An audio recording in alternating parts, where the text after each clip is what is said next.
Hello दोस्तों, अगर आप लोग मेरे को इसी तरह सपोर्ट करते रहेंगे तो मैं आप लोगों के लिए इसी तरह नई नई वीडियोस लाती रहूंगी। तो हम स्टार्ट करते हैं। Let's go story time. और दिखाते हैं बारिश हो रही होती है। युवान कहता है बारिश खत्म होने के बाद हर जगह पे हर चीज फ्रेश हो जाएगी। और फिर युवान कहता है उस स्पाई का क्या हुआ। तो फिर मैंगफिंग कहती है पता नहीं वो कौन था जिसने नकाब पहना था, उसने हमारे स्पाई को वहाँ से गायब कर दिया है।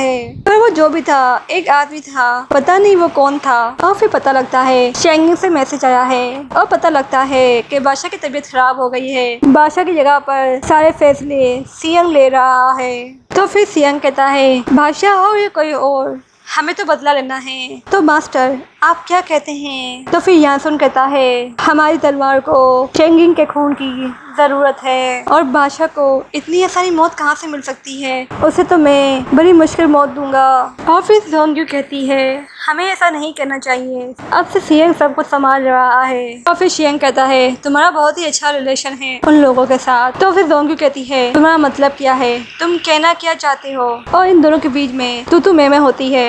और फिर यानसुन उन दोनों को चुप करवाता है और कहता है हमें लड़ना होगा। और फिर यानसुन कहता है हम लड़ेंगे। और फिर जोंग्यू कहती है हम अभी रेडी नहीं हैं, अगर हम लड़ेंगे तो हमारे बहुत सारे लोग फिर से मारे जाएंगे, हमें रेडी होना होगा। पर शियंग कहता है कि औरतों को आर्मी में होना ही नहीं चाहिए, इससे ज्यादा नहीं सोच पाती, तुम हिस्ट्री को देख लो। अब वो हिस्ट्री की तरफ देखकर बोलता है ये भी एक औरत के पीछे सारा काम करता है। तो फिर हिस्ट्री कहता है जो तुम बोल रहे हो केयरफुली बोलो। तो फिर शियंग कहता है तुम अपने आप को जनरल कहते हो। और वो सारा इल्जाम क्यू और सूली आर्मी पर लगाता है। तो यासुन कहता है तुम क्या बोलना चाहते हो, साफ साफ बोलो। तो फिर शियंग कहता है हम लोगों ने जिस स्पाई को पकड़ा था वो स्पाई गायब हो गया है और मुझे लगता है ये सारा काम क्यू का है। और फिर जोंग्यू और हिस्सू कहता है तुम क्या बोल रहे हो, कुछ सोच के बोलो। तो फिर यासुन कहता है तुम लोगों को फिक्र करने की जरूरत नहीं है, तुम लोग यहाँ से जा सकते हो। और फिर वो क्यू से मिलने जाता है और क्यू से पूछ रहा होता है कि तुमने उन लोगों को रिलीज करवाया। तो क्यू कहती है कि तुम्हें मुझ पर यकीन नहीं है। तो यासुन कहता है अगर तुम ना बोलोगी तो मुझे तुम पर यकीन होगा। तो क्यू बोलती है नहीं मैंने नहीं किया। तो यासुन ये सुनकर जाने लगता है। तो क्यू रोकती है। तो क्यू पूछती है हमें लड़ाई करना जरूरी है। तो यासुन कहता है सुकून हासिल करने के लिए हाँ। तो क्यू ये सुनकर वहाँ से चली जाती है। चाओ की मुलाजिम जाओ के बेटे के बारे में बता रही होती है। इसकी मॉम बीमारी की वजह से बहुत ही शॉर्ट टाइम में मर गई है और अब से ये अकेला है। और क्यू इसके दर्द को फील कर रही होती है। और फिर क्यू उसके पास जाती है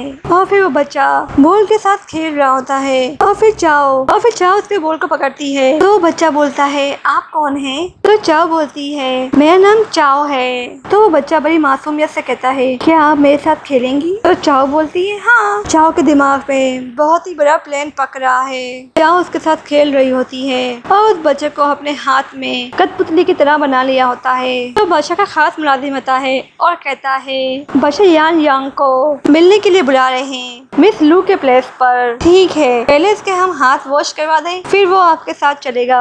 और फिर चाओ उसे हाथ धुला रही होती है और कह रही होती है तुम वहाँ पर कोई भी चीज मत खाना, तुम जानते हो ना मेरा रैबिट मारा गया है तो उन्होंने इसी चीज से खाना बनाया होगा।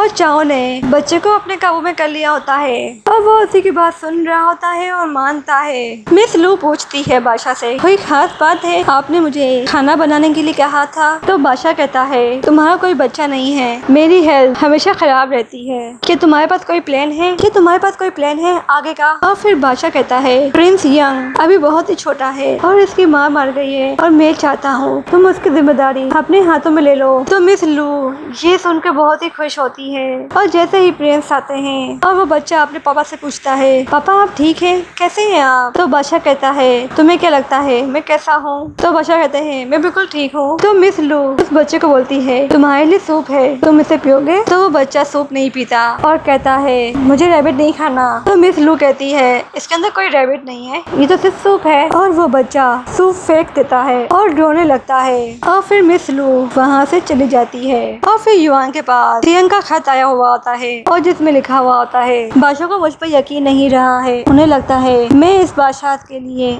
उन्हें मारना चाहता हूँ। तो बादशाह को इसलिए फिक्र हो रही है तो मैं यहाँ से जा रहा हूँ। बादशाह की तबीयत ठीक नहीं है तो इसलिए उन्हें फिक्र हो रही है कि मैं कहीं उनके बादशाहत को चैलेंज ना कर दूँ। और वो यंग को अपना वारिस बना रहे हैं और चाओ बड़ी चालाकी से अपने हाथ में सब कुछ हैंडल कर लिया है और प्रिंस यंग को भी अपने हाथ में कर लिया है और वो उसका ख्याल रख रही है। तो बादशाह ने उसे टेम्परली वहाँ पे रखा हुआ है और चाओ बिल्कुल बदल गई है और उसने मुझे यहाँ से जाते हुए भी देखा और उसने कुछ नहीं किया। और फिर युवान उसके जवाब में एक लेटर लिखता है और उसमें लिखता है और फिर यहाँ से लिख रहा होता है कि कुछ टाइम के लिए तुम सब कुछ ये छोड़कर कुछ टाइम के लिए चेंगिंग से बाहर निकल जाओ और फिर कुछ टाइम बाद तुम फिर से चेंगिंग में वापस आ जाना। बादशाह सो रहे होते हैं और अचानक से उनको नींद में खांसी होती है और फिर वो मुलाजिमों को बुला रहे होते हैं कि उनको दवाई दे, पर कोई भी उसकी आवाज नहीं सुनता। और फिर चाओ आती है और फिर बादशाह कहते हैं तुम इस टाइम पे क्या कर रही हो और मुझे मेरी मेडिसिन दो। तो फिर क्यों कहती है अभी ये गर्म है, आप थोड़ा वेट करें। तो बादशाह बोलते हैं लेनर और मेरा खास सिपाही कहाँ पर है। तो चाओ कहती है वो कहीं और गए हुए हैं और मैंने ही उन्हें यहाँ से जाने को कहा था कि आपको आराम की जरूरत है। और फिर बादशाह बोलते हैं तुम्हें क्या चाहिए। तो चाओ बोलती है मुझे कुछ भी नहीं चाहिए, मुझे तो सिर्फ आपसे बात करनी है और इस जगह पर मैं और आपके अलावा कोई नहीं है जो हम दोनों को डिस्टर्ब करेगा। और फिर वो पूछती है जिस दिन मेरी शादी थी क्या उस दिन आप यहाँ से उनको मरवाना चाह रहे थे। और वो हाँ कहता है। तो फिर चाओ कहती है जब आपको उसको मरवाना था तो फिर आपने मेरी शादी के लिए एग्री क्यों किया। तो फिर बादशाह बोलता है उसे मारना जरूरी था इसलिए। क्या तुम अब भी उसे नहीं भूली। तो चाओ कहती है हम दोनों एक साथ बड़े हुए थे, मैंने उसे लॉन्ग टाइम से पसंद किया था और मुझे लगा था ये बात आप जानते थे। तो बादशाह कहता है तुमने उसके साथ ट्रिक किया था। तो चाओ कहती है वो यहाँ लॉन्ग टाइम तक रहता और वो मेरे साथ हमेशा अच्छा था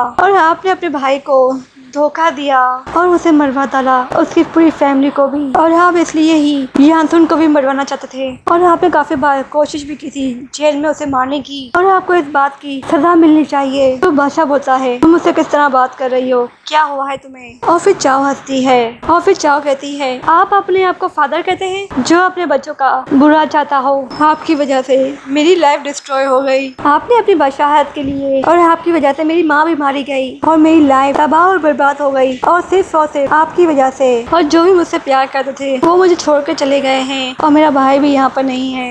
कौन मुझसे प्यार करता है वो भी मुझे यहाँ पर प्यार नहीं करता जिसकी मैं केयर करूँ और ये सब आपकी वजह से हुआ है। और फिर चाओ मेडिसिन में जहर मिलाती है तो बादशाह चीख चीख कर हेल्प मांगता है। फिर चाओ जबरदस्ती वो जहर पिलाने की कोशिश करती है। तो बादशाह कहता है तुम अपने पापा को मारना चाहती हो। तो फिर चाओ कहती है आप टेंशन ना ले, मैं आपकी लास्ट विश जरूर पूरी करूंगी, प्रिंस यंग यहाँ का बादशाह बनेगा और उसे मैं ही संभालूंगी। और फिर बादशाह कहता है मैं जानता हूँ मैं गलत हूँ, मैं तुम्हें सारी पावर दे दूंगा पर मुझे मत मारो। पर चाओ कहती है आप टेंशन ना ले, सारी पावर मेरे ही हाथ में है। और फिर चाओ जबरदस्ती जहर पिलाने की कोशिश करती है और उसी वक्त यंग आता है, वो जहर को फेंकता है और चाओ को उसे दूर करता है।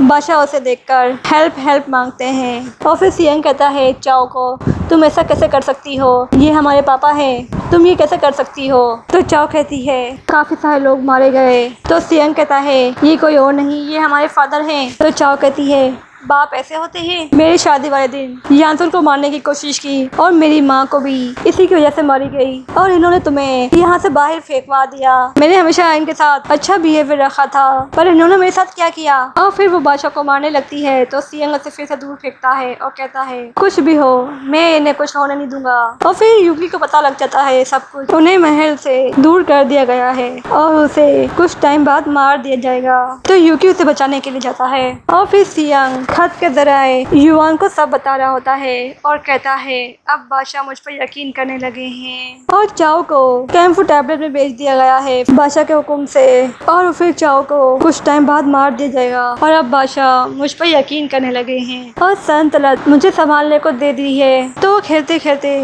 वो बच्चा सॉन्ग से टकरा जाता है और वो सॉरी कहता है और फिर वो लोग सॉन्ग को अंदर आने को कहते हैं और सॉन्ग अंदर जाता है और वो आदमी उसे चाय और स्नैक देता है और फिर मैंगफिंग वहाँ पे आती है और मैंगफिंग कहती है हमें यहाँ से चलना चाहिए और फिर सॉन्ग अपने और अपनी बहन के बारे में बात कर रहा होता है और फिर मैंगफिंग कहती है आप मेरा यहीं पर वेट करें, मैं आती हूँ। और फिर मैंगफिंग जाती है और सूखी हुई घास लेके आती है और वो कोई चीज बना रही होती है और कहती है जब मैं छोटी थी मेरे माँ बाप को मार दिया गया था और जब भी मैं घर आती थी तो मैं ये बनाया करती थी। तो सॉन्ग कहता है तुम्हारा गाँव कहाँ है और तुम कहाँ रहती थी? तो फिर मैंगफिंग कहती है जब मैं छोटी थी तभी वो लोग मारे गए थे, मैं उस दिन को कभी नहीं भूल सकती। और फिर सॉन्ग कहता है तो इसीलिए उन्होंने तुम्हें खरीद लिया और तुम्हें एक किलर बना दिया। और फिर मैंगफिंग एक पुतला बना लेती है उस सूखी हुई घास से और फिर सॉन्ग उसे थैंक यू कहता है और फिर मैंगफिंग और उसके साथी सभी लोगों पर नजर रखे हुए होते हैं। और फिर शियंग आता है सूली के कैंप पर और फिर हिस्यू कहता है हमें क्यों ने कुछ नहीं कहा कि हमें यहाँ से जाना है।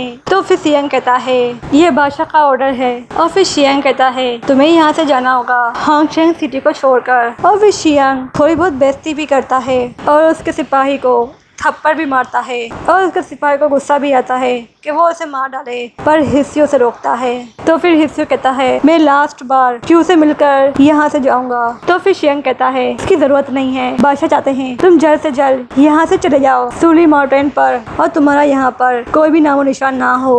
और फिर शियंग अपने साथी को कहता है इन लोगों का झंडा गिरा दो। और फिर हिस्यू से रोकने की कोशिश करता है तो हिस्यू की पूरी टीम आ जाती है और फिर हिस्यू उन्हें रोकता है और जब भी शियंग का आदमी वो झंडा गिरा देता है और फिर शियंग उसकी बेइज्जती करता है और बहुत ही बुरा बुलबुला इन लोगों को सुना रहा होता है।